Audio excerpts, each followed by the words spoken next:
It's a popular and well-meant remark in golf instruction that it's the same swing for every club in the bag. Now, that generally is true, but at either end of the set, we need more information. So with a wedge, yes, it's the same swing.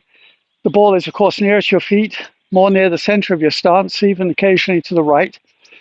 And there are adjustments that can be made and need to be made to make this shot successful. Because often you're obliged, since we're only allowed 14 clubs, to take a wedge, this is a gap wedge, and hit it less than full power. In fact, the better golfer you are, the more commonly that's true. And so the adjustments are that you can take a different club. There's a sand wedge, even a lob wedge nowadays.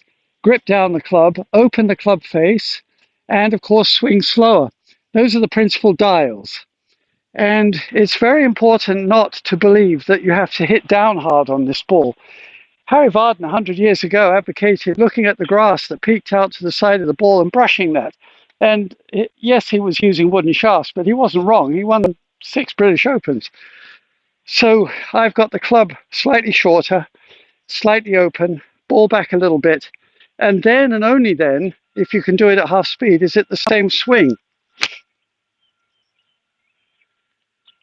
Then we get to the driver, the other end of the set. Now, the problem with that is that the ball, yes, is farther from your feet, but also farther to the left. And when you put the club by the ball, your shoulders turn left. You don't see that because they're out of the field of view. And the club turns to the left. And we say, well, that can't be right. So we shove the hands over here to make the club look square.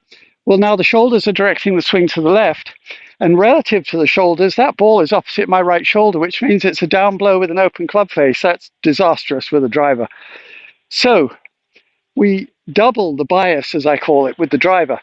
We tee the ball up with half the ball above the top of the club. It's a good starting bid anyway. And then we position the ball opposite the left foot.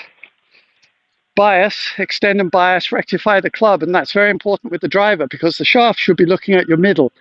Then you tip over to the top of the imaginary ball and crouch. And as you walk forward, there's a good chance that the club face is slightly closed, and you fix it by changing your tailbone.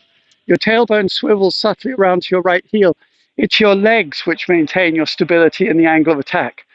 And so once you've made those subtle adjustments, what I call double the driver, because it does feel a little extreme, there may be some worry that you're going to hit the ground here, so do a few softly.